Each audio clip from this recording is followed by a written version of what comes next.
नमस्कार दोस्तों।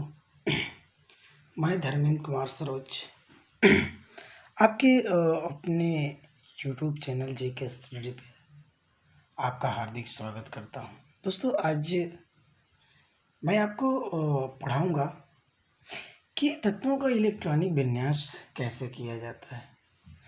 और बेटा, इलेक्ट्रॉनिक विन्यास करने से पहले हमको ये चीज़ जानना होगा कि तत्व क्या होता है।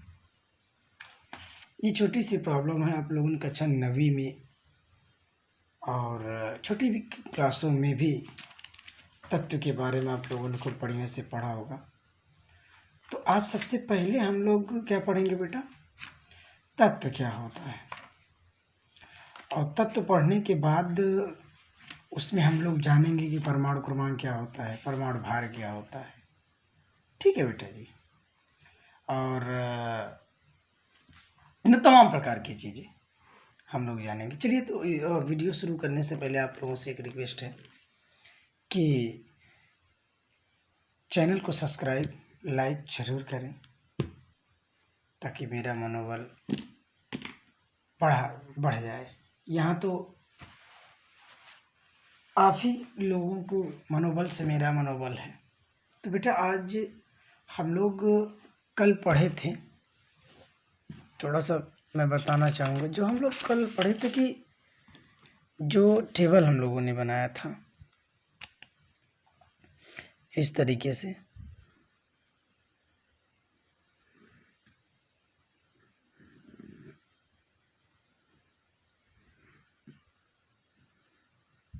ठीक है।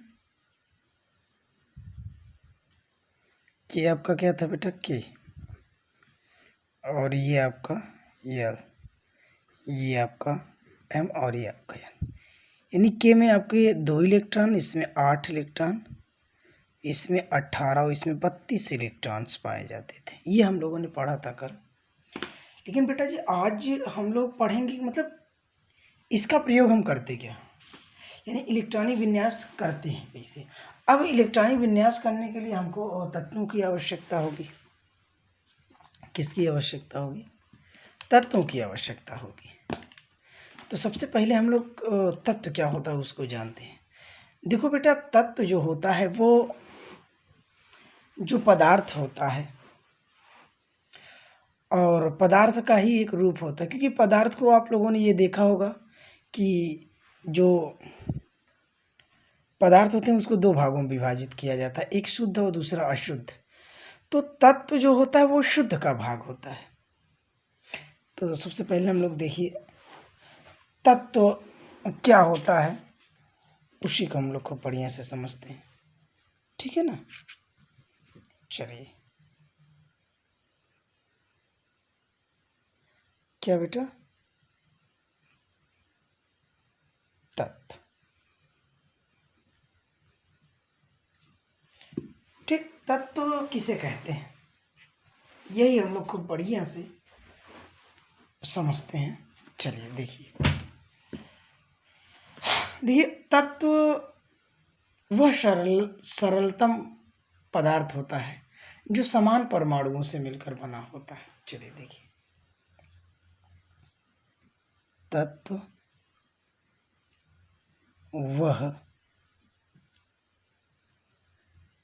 ठीक है बेटा, सरलतम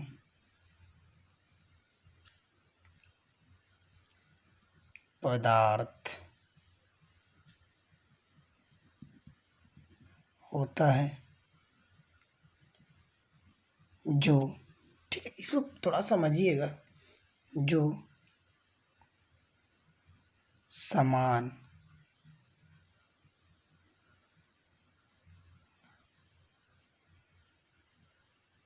प्रकार के परमाणुओं, ठीक है, समान प्रकार के परमाणुओं से क्या होता है बेटा, समान प्रकार के परमाणुओं से, जो समान प्रकार के परमाणुओं से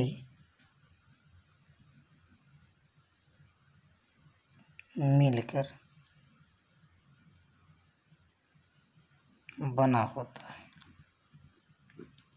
ठीक है, थोड़ा सा एज देख लीजिए।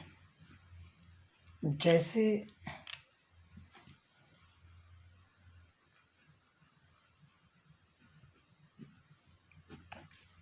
जैसे आप ले लीजिए ऑक्सीजन। ठीक है बेटा जी। और मान चलिए कार्बन,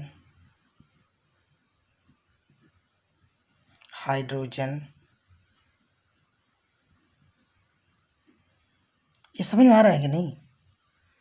ठीक है, कार्बन, ऑक्सीजन, हाइड्रोजन इत्यादि।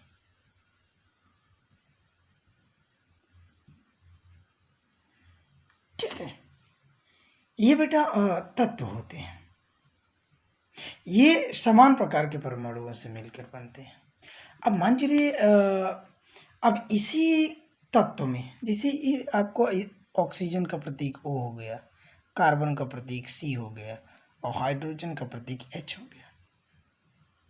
अब ये एक प्रकार का तत्व है। ठीक है, तब मुझको इसी में समझना है कि यदि कोई तत्व दिया रहे तो उसका परमाणु क्रमांक क्या होता है, परमाणु भार क्या होता है। थोड़ा सा आप लोग को बढ़िया से समझिए। एक चीज़ मैं आप लोगों को आज बहुत बेटर बताऊंगा। जैसे अभी मैं मान लेता हूँ, मान चलिए कोई तत्व, देखिए जैसे माना कोई तत्व क्या है बेटा, X है। ठीक, और X को मैंने अगर गणित भाषा में लिखा, देखिए दोनों स्टेप में कर दे रहा हूँ। ये आपका क्या है, मैथ की स्थिति में, और ये आपका क्या है, ये आपकी केमिस्ट्री की स्थिति में है। ठीक, अब यहाँ पे थोड़ा समझिए। अगर जैसे ये X है, अगर मान चलिए मैंने इसको लिखा X, जहाँ पर मैंने लिखा A और ऊपर मैंने लिखा B, तो इसको गणित भाषा में क्या बोलते हैं बेटा, गुणांक बोलते हैं। ठीक, और इसको क्या बोलते हैं, घात बोलते हैं, घात या घातांक बोलते हैं। लेकिन अगर मान चलिए यही X तत्व है, ये आपका A है और ये आपका क्या है, B, तो इसको हम क्या बोलेंगे, इसको बोलते हैं केमिस्ट्री में परमाणु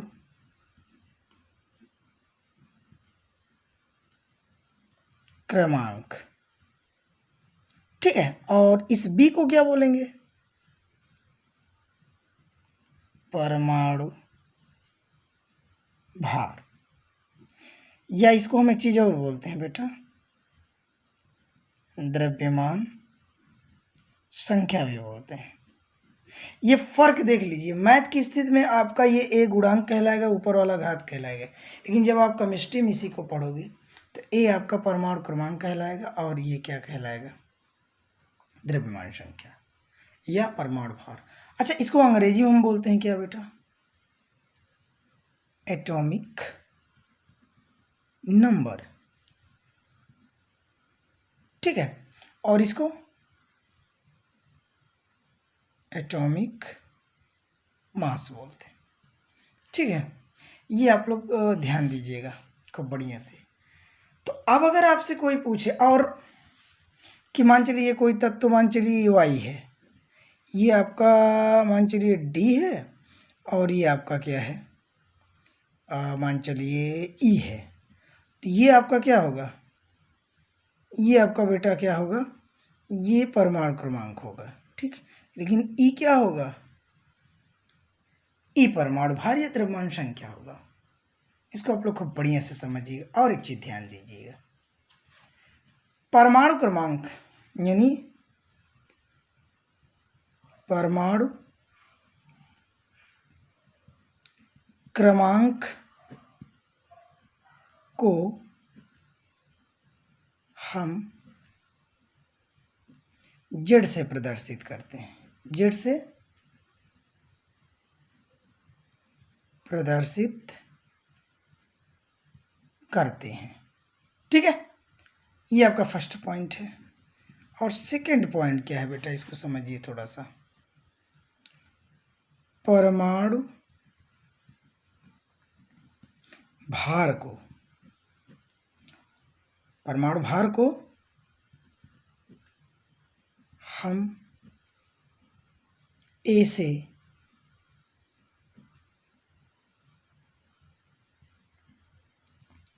प्रदर्शित करते हैं। ठीक है,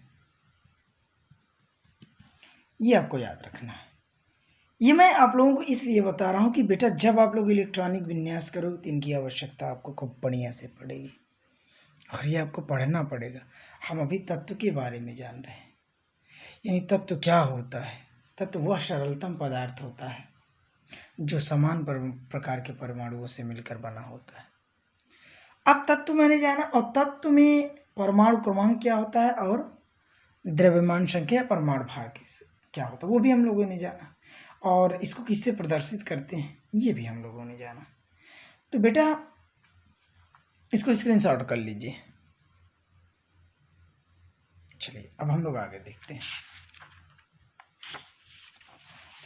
को बढ़िया से समझिएगा बेटा।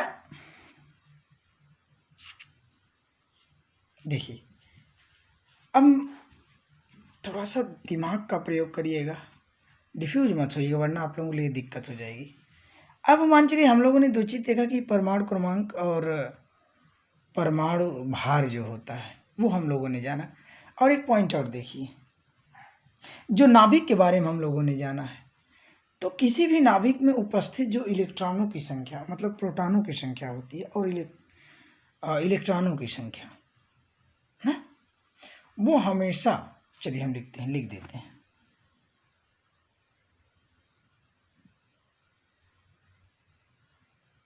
किसी भी नाभिक में उपस्थित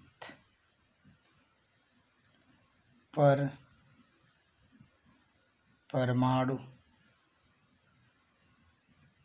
क्रमांकों की संख्या और क्या बेटा, प्रोटॉनों की संख्या तथा इलेक्ट्रॉनों की संख्या क्या होती है बेटा, संख्या बराबर होती है। ठीक है, अब यहाँ पे आपको देखिए थोड़ा सा दिमाग का प्रयोग करना पड़ेगा। तीन चीज़ है, यानी जो नाभिक में प्रोटॉन पाया जाता है और परमाणु क्रमांक पाया जाता है और जो बाहर वृत्तीय कक्षाओं में इलेक्ट्रॉन गति करता है वो, इनकी संख्याएं जो होती है आपस में क्या होती है बेटा, बराबर होती है। यानी कहने का मतलब हम लोग लिख सकते हैं बेटा जी, परमाणु क्रमांक इज इक्वल टू इलेक्ट्रॉन और बराबर क्या होगा बेटा, प्रोटॉन। ठीक है, यानी कहने का मतलब जो परमाणु क्रमांक होगा वही इलेक्ट्रॉन होगा और वही क्या होगा बेटा, प्रोटॉन होगा। ये आपका फार्मूला बन गया, ये आपका क्या हो गया, फार्मूला हो गया। अभी इलेक्ट्रॉन प्रोटॉन, अब जबकि न्यूट्रॉन का मान क्या होता है ये भी हम लोग समझते हैं। जबकि न्यूट्रॉन का मान ज्ञात करने के लिए, ठीक है, न्यूट्रॉन का मान ज्ञात करने के लिए हम परमाणु भार में से परमाणु क्रमांक को क्या करते हैं बेटा, क्रमांक को घटाते हैं तो वहां से न्यूट्रॉन का मान ज्ञात करते हैं। ठीक है, इसको बढ़िया से समझिए, मान ज्ञात करते हैं। ठीक, अब थोड़ा सा समझिएगा आप लोग, यहाँ पे हमको क्या करना है, यानी जब न्यूट्रॉन का मान ज्ञात करने की, थोड़ा सा एक ही बार 2 वर्ड से लिख दिया हूँ, यानी कहने के बाद जब न्यूट्रॉन का मान ज्ञात करते हैं, ठीक है, ज्ञात करते हैं, तब हम परमाणु भार में से परमाणु क्रमांक को क्या करते हैं बेटा, घटाते हैं, तो वहाँ से न्यूट्रॉन का मान हम प्राप्त करते हैं। यानी कहने का मतलब हम लिख सकते हैं न्यूट्रॉन इज इक्वल टू द्रव्यमान संख्या माइनस परमाणु क्रमांक। ये वही आपका एक फार्मूला हो गया। ये भी आपका क्या हो गया बेटा, ये भी आपका एक प्रकार से ठीक है, ये भी आपका एक प्रकार से क्या हो गया बेटा, फार्मूला हो गया। इसको हम ऐसे लिख सकते हैं, n बराबर a माइनस जेड। ठीक है, चलिए, यकीन करता हूँ कि ये वीडियो आप लोगों को बहुत बढ़िया समझ में आता होगा। अब मैं एक तत्व देता हूँ, मान चलिए अभी डायरेक्ट मैं सवाल लगाता हूँ, बाकी आप लोगों को सवाल कैसे लगाया जाता वो भी मैं बताऊंगा। मान चलिए एक सवाल सिंपल सा है, देखिए, यदि किसी तत्व का परमाणु क्रमांक, ठीक है बेटा जी, क्रमांक, यदि किसी तत्व का परमाणु क्रमांक जो है बेटा कितना है, मान चलिए 13 है, 13 है, ठीक है, तथा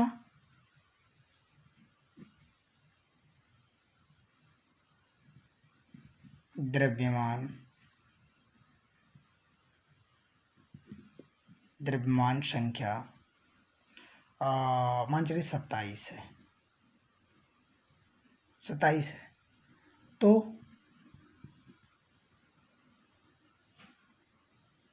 इलेक्ट्रॉन,